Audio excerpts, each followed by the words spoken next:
Good morning students. हम discuss कर रहे थे एंजाइम के बाद। अब एंजाइम के बाद आपकी जो थर्ड यूनिट है उसमें जो चैप्टर्स इंक्लूड हैं वो है फोटोसिंथेसिस, प्रकाश संश्लेषण, रेस्पिरेशन श्वसन, नाइट्रोजन मेटाबॉलिज्म, नाइट्रोजन उपापचय and nitrogen cycle, and fourth है प्लांट ग्रोथ एंड हार्मोन्स। तो स्टूडेंट जो थर्ड यूनिट है ना, ये थर्ड यूनिट अपन 11th में भी डिस्कस कर चुके हैं और मेरा मानना है कि ये जो फोटोसिंथेसिस और रेस्पिरेशन टॉपिक हैं ये आपको मैं एनिमेटेड वीडियो बना के है ना आपको प्रोवाइड कराऊंगा, उससे ज़्यादा अच्छी तरह से अपन इसको एक्सप्लेन कर सकते हैं, है ना।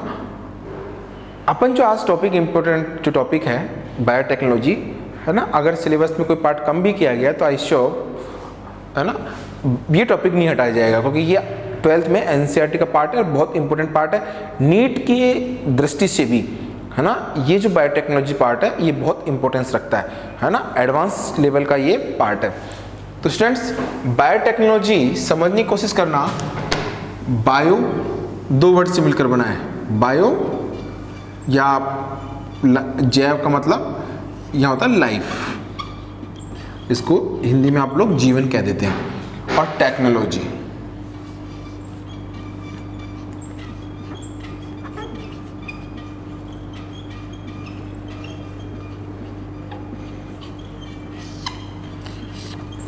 तो बायोटेक्नोलॉजी मीन्स लाइफ के अंदर कोई ना कोई टेक्निक इंक्लूड करना, दैट इज बायोटेक्नोलॉजी। केवल बेसिक मीन्स निकाल रहा हूं इसका मैं, जिससे आप इस वर्ड का मतलब समझ जाएं, ठीक है। समझने की कोशिश करना। स्टूडेंट्स हम सब्जेक्ट पढ़ते थे बायोलॉजी,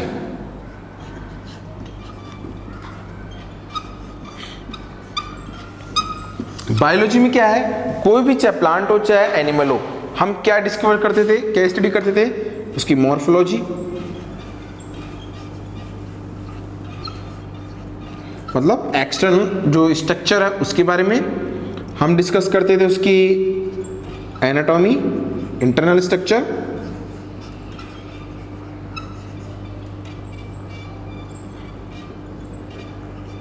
और या हम स्ट्रक्चर करते हैं उसकी फिजियोलॉजी।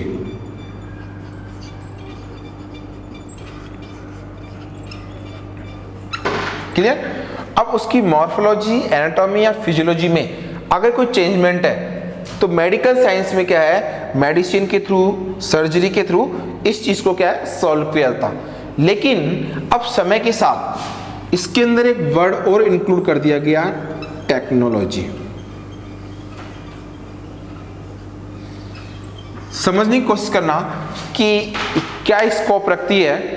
जैसे कोई लिविंग ऑर्गेनिज्म है, अपने नेचुरल फिनोमिना के अकॉर्डिंग वो कोई फंक्शन कर रहा है ना, उसका इंपॉर्टेंस है।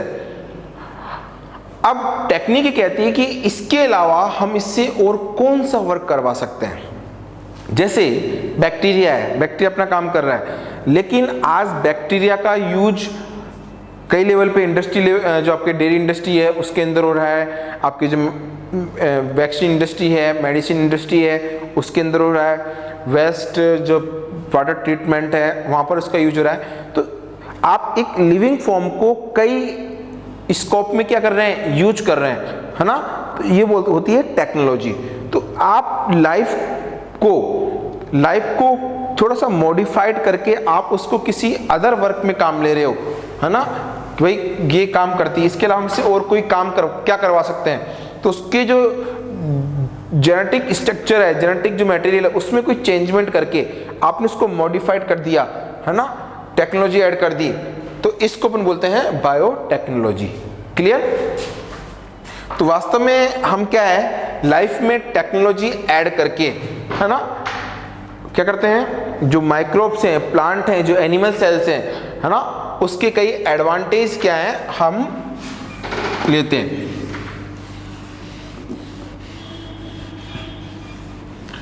आपको मैं समझाने की कोशिश करता हूं एक एग्जांपल से, ठीक है। जैसे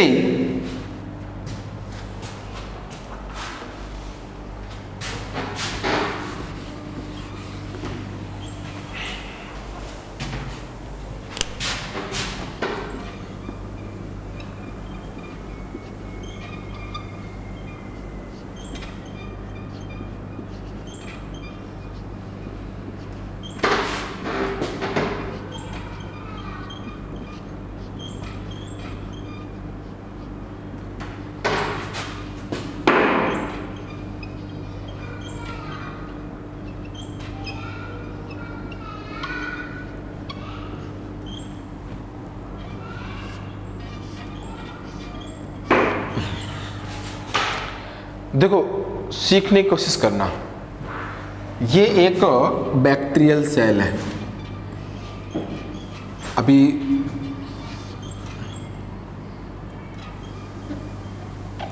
ये एक बैक्टीरियल सेल है।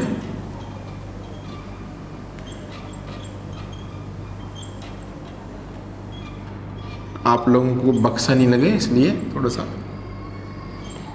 बैक्टीरिया भी मैंने नाम लिख दिया, इश्चीरिया कोलाई या ई कोलाई। ठीक है, बैक्टीरियल सेल में क्या होता है, ये इसका मेन डीएनए है और बैक्टीरियल सेल में एक मेन डीएनए के बिसाइड्स एक सर्कुलर डीएनए और होता है, इसको अपन बोलते हैं प्लाज्मिड।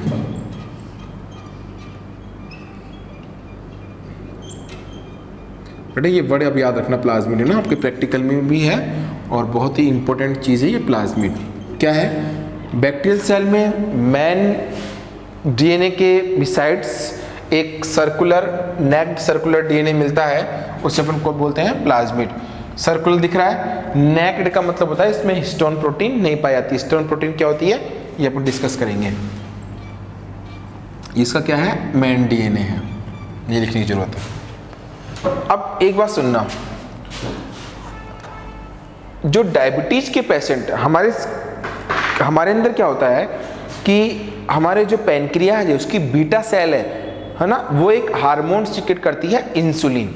ये इंसुलिन क्या करता है, हमारे ब्लड में ग्लूकोज के लेवल को क्या है मेंटेन करता है। हमारे ब्लड में ग्लूकोज का लेवल ये है, अगर ग्लूकोज का लेवल बढ़ता है तो इंसुलिन क्या करता है, इस बढ़े हुए लेवल को कम कर वापस अपने जो लेवल है उसमें लाने की कोशिश करता है।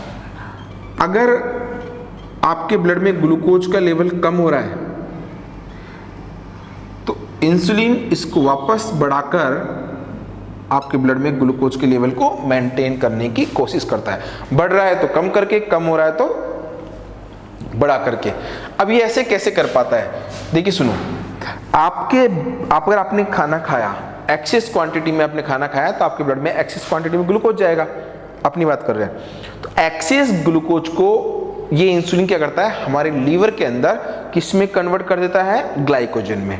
क्लियर, एक्सेस ग्लाइकोजन फिर फैट में कन्वर्ट हो जाता है। लेकिन अगर आपने खाना कई दिन से नहीं खाया है, आपकी बॉडी में ब्लड में ग्लूकोज कम है, तो इंसुलिन क्या करता है, आपके लीवर में जो ग्लाइकोजन है उसको वापस कन्वर्ट करवा देता है किसमें, ग्लूकोज में। तो आपके ब्लड में वापस ग्लूकोज मेंटेन हो जाता है। तो इस तरह से ये काम करता है लीवर की हेल्प लेके। और इस तरह से क्या होता है, आपके ब्लड के अंदर ग्लूकोज का लेवल क्या होता है, मेंटेन रहता है। इस ग्लूकोज के ब्लड में ग्लूकोज का लेवल मेंटेन होने से क्या फायदा है, देखिए हार्ट अपने एक लेवल से पंप कर रहा है ना, इसकी एक स्पीड फिक्स है ना, ये अपने एक जो स्पीड है उससे पंप कर रहा है, तो उसी स्पीड से इसमें क्या है, ब्लड जाना चाहिए। क्लियर, आपने पढ़ोगी विस्कोसिटी, अगर कोई चीज ज्यादा पतली है तो वो तेज फ्लो होगी, ठीक है, अगर कोई चीज ज्यादा गाढ़ी है तो वो धीरे फ्लो होगी। अगर पतली है तो ज्यादा गाढ़ा ब्लड होगा तो क्या होगा, वो कभी ज्यादा जाएगा कभी कम जाएगा। इसलिए क्या कर रखा है नेचर ने, ब्लड में ग्लूकोज का लेवल मेंटेन करवा रखा है कि हाँ भाई इस स्पीड से ही क्या होगा, ब्लड आपके हार्ट के पास जाएगा। अगर ब्लड में ग्लूकोज लेवल कम होता है तो इंसुलिन वापस ब्लड में ग्लूकोज का लेवल बढ़ा के उस वेलोसिटी को मेंटेन करने की कोशिश करता है, और अगर मान लीजिए बढ़ गया तो वो वापस कम करके उसकी वेलोसिटी को, मतलब ब्लड की जो विस्कोसिटी है उसको मेंटेन करता है इंसुलिन।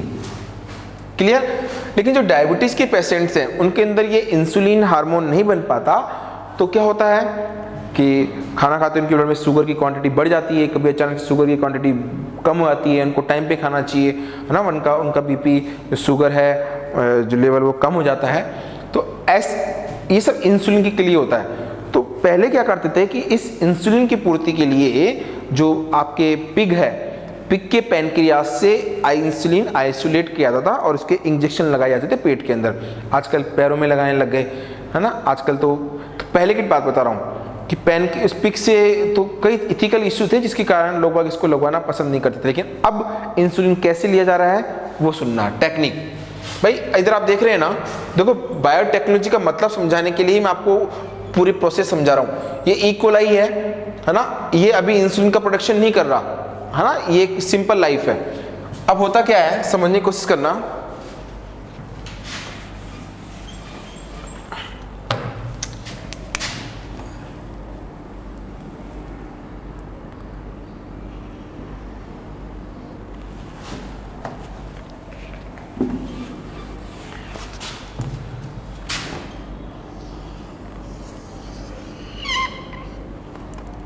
ये हमारे पैनक्रियाज की बीटा सेल है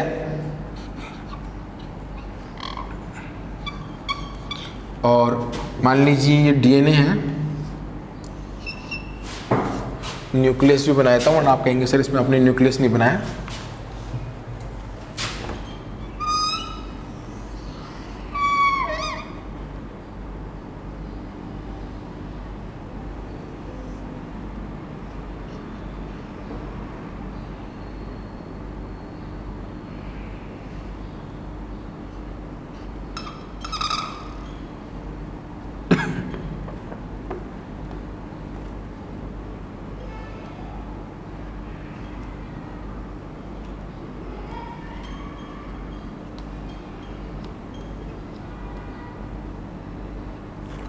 ये आपका डीएनए है और डीएनए में ये आपका इंसुलिन वाला जीन है जिसके कारण ये इंसुलिन प्रोड्यूस कर पा रही है। अब हम क्या करते हैं, सबसे पहले हमको ये इंसुलिन वाला जीन है ये उसके अंदर ऐड करना है। तो सबसे पहले हम क्या करते हैं, सुनना, इस सेल से हम क्या करते हैं, इस डीएनए को आइसोलेट करते हैं सबसे पहले, ठीक है, आइसोलेशन ऑफ डीएनए।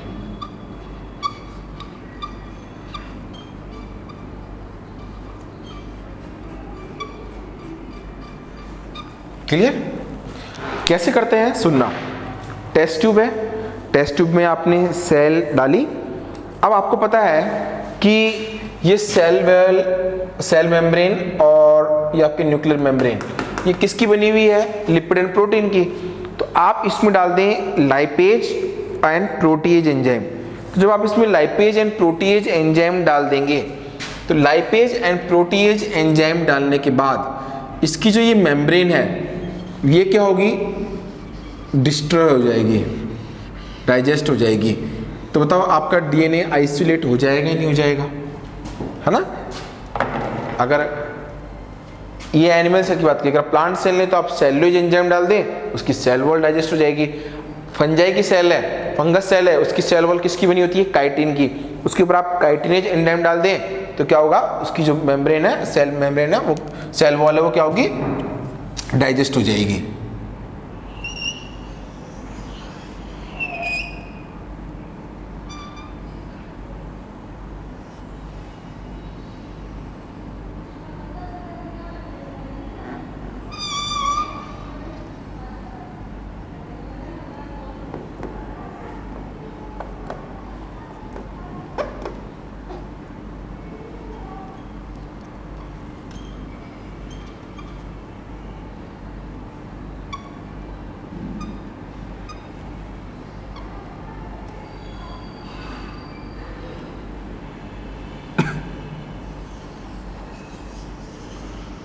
क्लियर? अब आपको क्या करना है बेटा, अब हम क्या करते हैं, ये जो आपका डीएनए है, क्लियर, इससे हम क्या करते हैं, हमारा जो डिजायर्ड, इसको छोटे छोटे टुकड़ों में काटते हैं ना। और डीएनए को छोटे छोटे टुकड़ों में काटने के लिए एक एंजाइम होता है, नाम याद रखना, रेस्ट्रिक्शन एंजाइम, है ना। अपन इस रेस्ट्रिक्शन एंजाइम के बारे में पढ़ेंगे।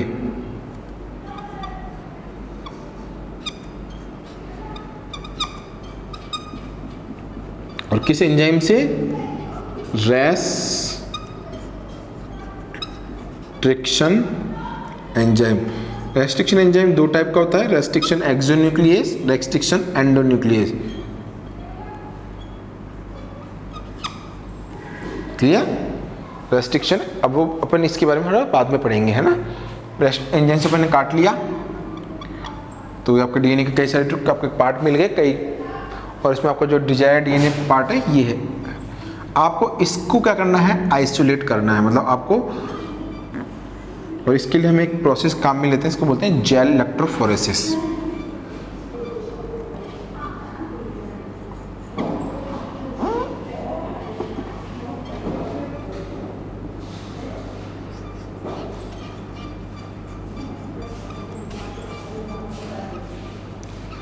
जेल इलेक्ट्रोफोरेसिस टेक्निक से क्या होगा, आप अपना डिजायर्ड जो डीएनए फ्रेगमेंट है वो अलग कर लेंगे।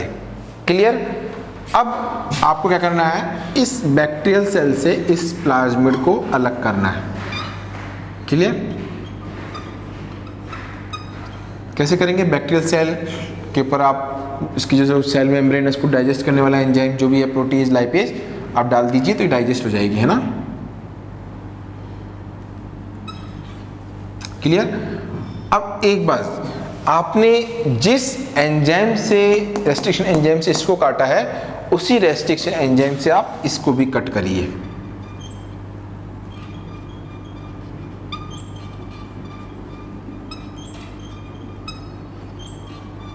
इधर मैं सैम लिख देता हूं ना,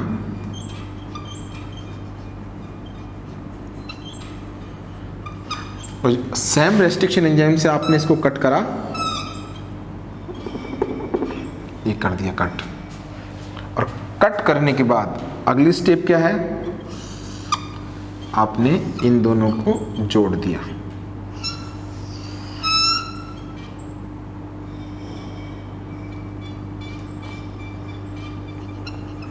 और जोड़ने के लिए जो एंजाइम चाहिए वो होता है लाइगेज एंजाइम।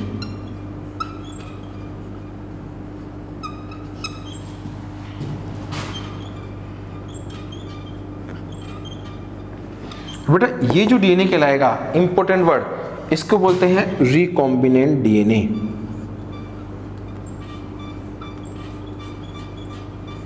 इसको क्या बोलेंगे, रिकॉम्बिनेंट डीएनए, है ना। एक होता है कॉम्बिनेंट जोड़ना, एक होता है रिकॉम्बिनेंट, एक बार तोड़ना फिर जोड़ना। तो आपने ये क्या करा, इसको पहले तोड़ा, तोड़ने के बाद आपने फिर इसको जोड़ दिया, इसको बोलेंगे रिकॉम्बिनेंट। क्लियर। और दूसरा आप देखें ना, इसके अंदर कोई आपका जो दूसरा डिजायर्ड डीएनए खंड प्रेजेंट है ना, ऐसा डीएनए जिसके अंदर फोरेजन डीएनए फ्रेगमेंट प्रेजेंट हो, वो भी क्या कहलाएगा, रिकॉम्बिनेंट डीएनए। डेफिनेशन दो टाइप की है लेकिन मीन्स एक ही निकल रहा है ना। आपने इसको तोड़ा, कट किया, कट करने के बाद वापस जोड़ा, तो आपको डिजायर्ड डीएनए फ्रेगमेंट जोड़ेंगे ना। तो सिंपल मीन्स क्या होता है, रिकॉम्बिनेंट मतलब आपने किसी डीएनए पार्ट को तोड़ा और इसमें आपने कोई फोरेजन जो डीएनए फ्रेगमेंट है वो ऐड कर लिया, तो उसको क्या बना, रिकॉम्बिनेंट डीएनए।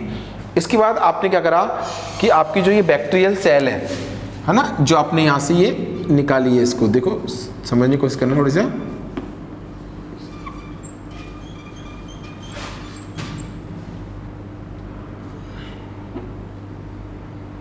ये जो बैक्टीरियल सेल है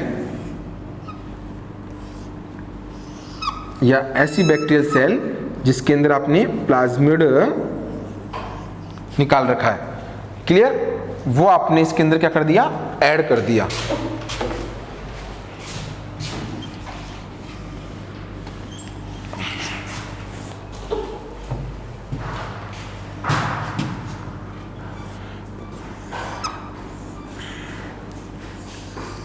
insertion of DNA in host cell.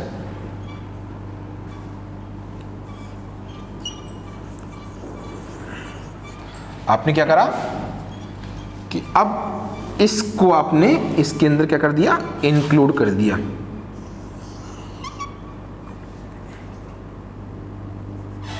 Clear. अब जो ये बैक्टीरियल सेल है, क्लियर, ये क्या कहलाएगा,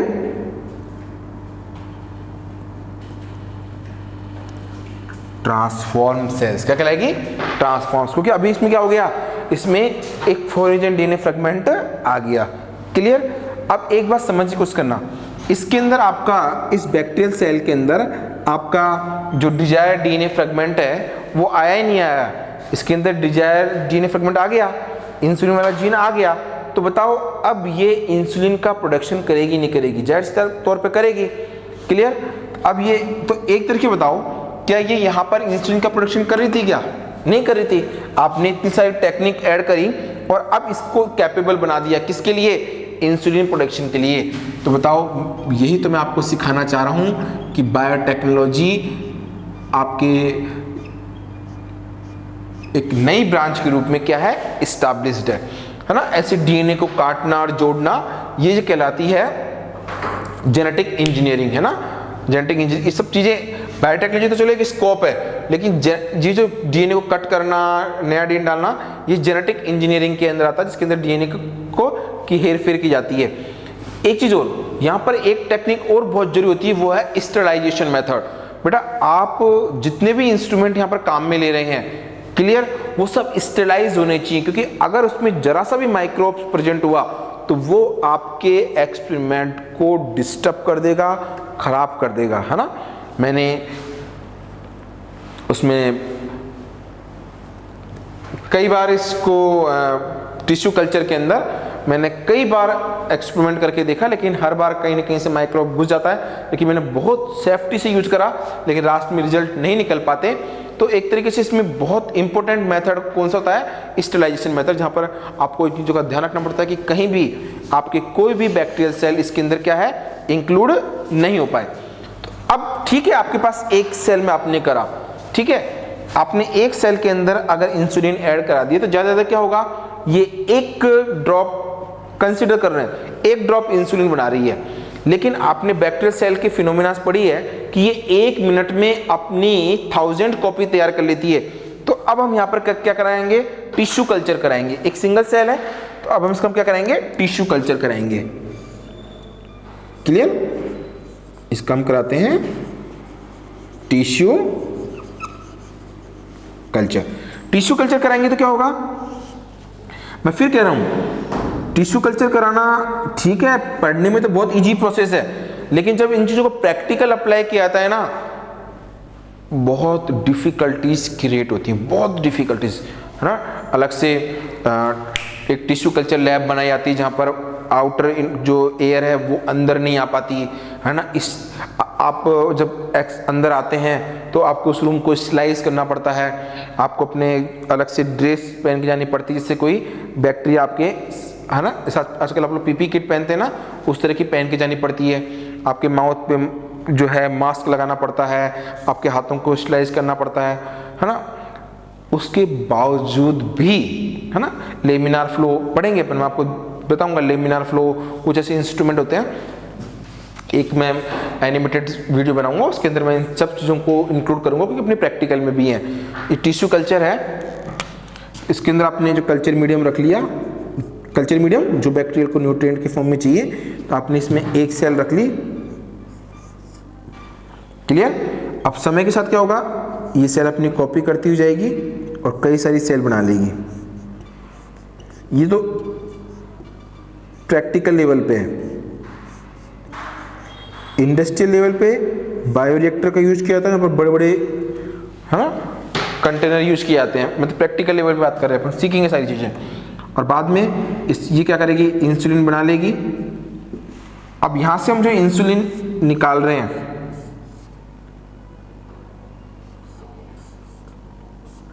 ये इम्प्योर है।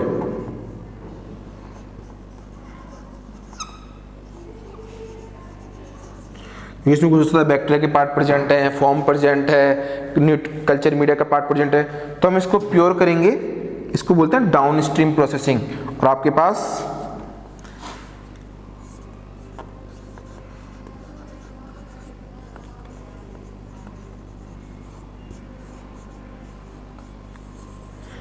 पास ये क्या होगा?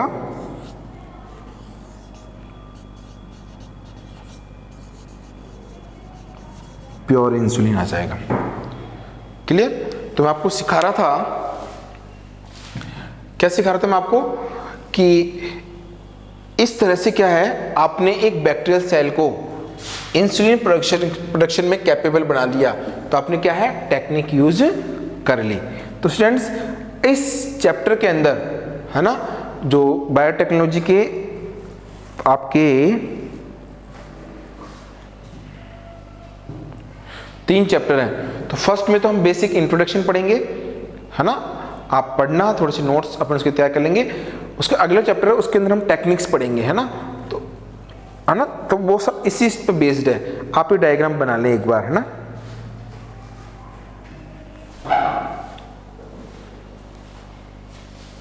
डायग्राम रफली बनाना, मतलब एक पीछे पेज भी बनाना, है ना।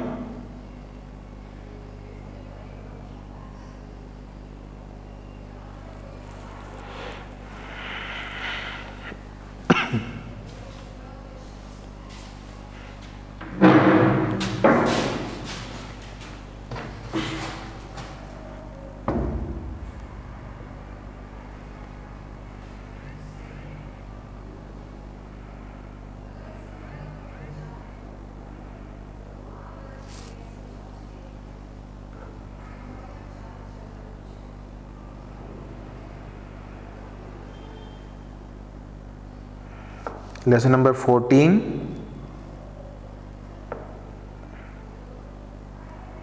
बेसिक है, थोड़ा सा अपन डिस्कस कर लेंगे। लेसन नंबर 15, जेनेटिक इंजीनियरिंग, जो अपन ने अभी मैंने आपको बताया ये सब इसमें इंक्लूड है 15 वाले चैप्टर में। और फिर लेसन नंबर 16 में टिश्यू कल्चर है।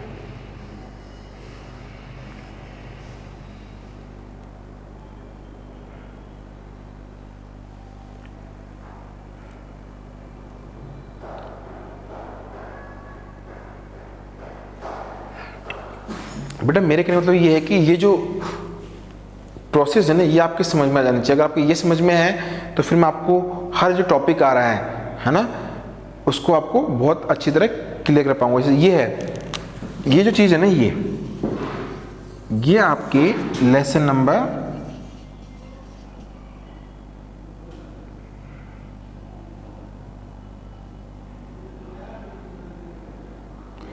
14, 15, 16 में है, ठीक है। इसके बाद ये जो प्रोसेस है आपका पूरा लेसन नंबर 15 में है।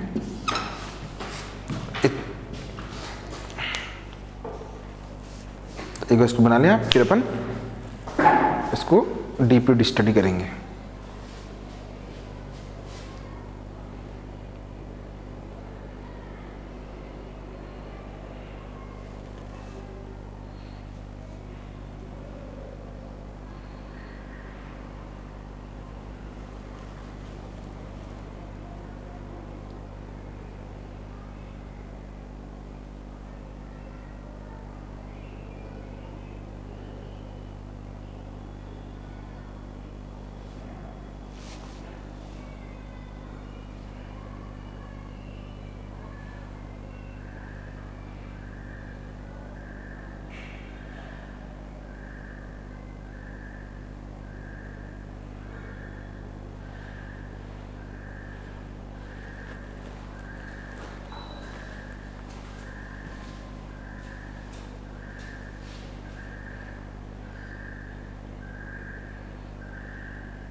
तो स्टूडेंट्स, जो चैप्टर नंबर 14 है ना, वो तो आपके बेसिक है।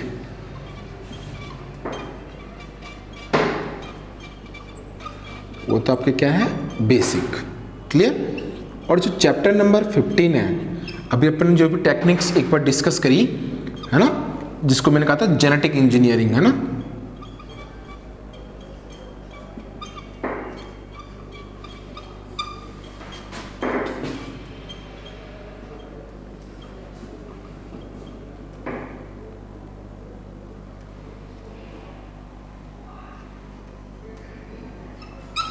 जेनेटिक इंजीनियरिंग है ना, जिसमें अपन ने कहा पता जो डीएनए का हेर फेर था वो अपन, और लेसन नंबर 16 है वो है प्लांट टिश्यू कल्चर। ठीक है, अपन ने यहाँ पर छोटे स्टेप में पढ़ा, लेकिन यहाँ पर ये डीपली है।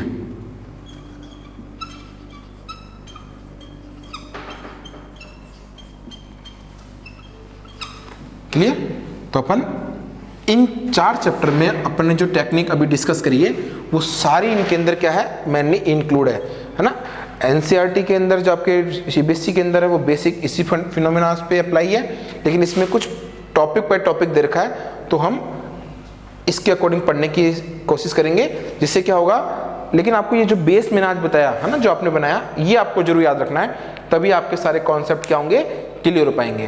तो स्टूडेंट्स मिलते हैं हमारे नेक्स्ट वीडियो में, और हम स्टार्ट करेंगे हमारे बेसिक्स से। ठीक है, थैंक्स फॉर वॉचिंग।